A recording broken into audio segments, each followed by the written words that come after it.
Magandang hapon, Pilipinas. Live mula sa Pag-asa DOST, narito ang latest sa lagay ng ating panahon.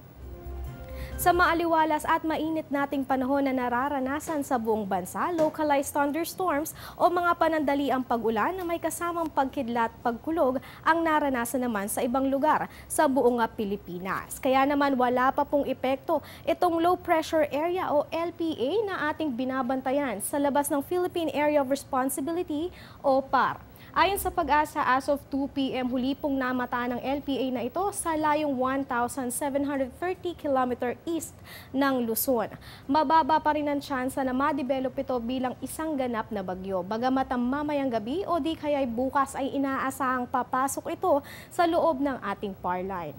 Kung sakali namang mabuo ito bilang isang bagyo, ito na ang pangatlong bagyo sa bansa na papangalanang Karina. Kaya naman tumutok lang dito sa Panahon TV dahil patuloy natin itong babantayan kasama ang Pag-asa. Huwag kayong aalis, magbabalik pa ang Panahon TV matapos ng isang paalala.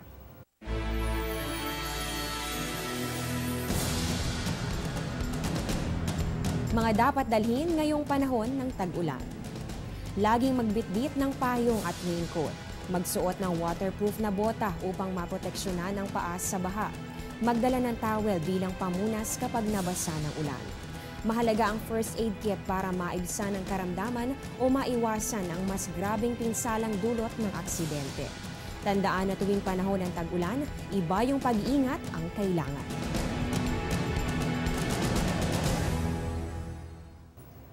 Matapos ang ilang taon nang tumama ang bagyong Yolanda sa bansa, hindi lang pag-aayos ng mga kabahayan at mga kalsada ang kanilang inaalala. Dahil hanggang sa ngayon para tuluyang makabangon, dapat ay bigyan ding pansin ang nutrisyon ng mga kabataan.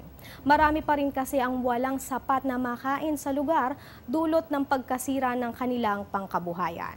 Ang malnutrisyon ay nagdudulot po ng kakulangan sa tangkad, kamalayan at pati rin sa pagbaba ng kanilang kalusugan. Kaya naman may ilang non-profit organizations na nagsusulong na makatulong sa mga kabataan at mabawasan ang malnutrisyon sa may Bukidnon. Ito ay sa pagbibigay ng Mingo Feeding Program.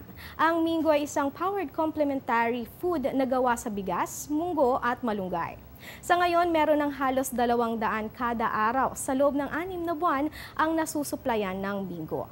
Ilan lang ito sa hakbang na dapat nating gawin para makamit natin ang pagbabagong ninanais. Dahil hindi lang sa lahat ng pagkakataon, maaliwalas ang panahong ating nararanasan. At yan muna ang latest mula dito sa Pag-asa DOST. Ito ang Panahon TV kung saan walang pinipiling panahon ang pagbibigay impormasyon. Ako po inyong nakasama, Rachel Pelayo. Magandang hapon, Pilipinas!